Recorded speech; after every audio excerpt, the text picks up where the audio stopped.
হরিদাসপুর বনগা থেকে এসেছি। তো আপনারা সকলেই আসুন।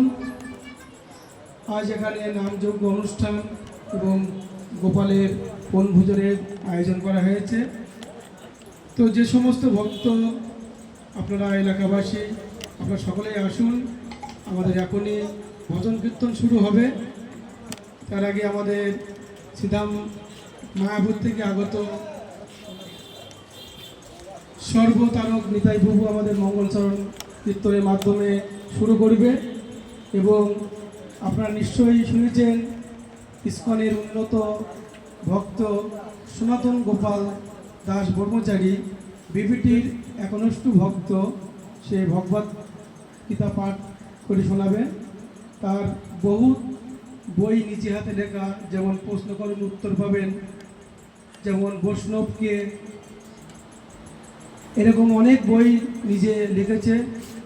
আজ শ্রীধাম মায়াপুর থেকে আসছে। তো আপনারা আসুন, আমরা সনাতনী ভগবানের কথা, ভগবানের কীর্তন আমাদের সকলেই শোনা উচিত। সেই জন্য আজ গোপালের বনভোজন উপলক্ষে তারপুর আমরা অনেক দূর থেকে এসেছি। আমরা বনগা হরিদাসপুর মন্দির থেকে সকলেই এসেছি, বিভিন্ন জায়গা থেকে। তো আমরা এখনই শুরু করব, আপনারা সকলেই আসুন। হরে কৃষ্ণ।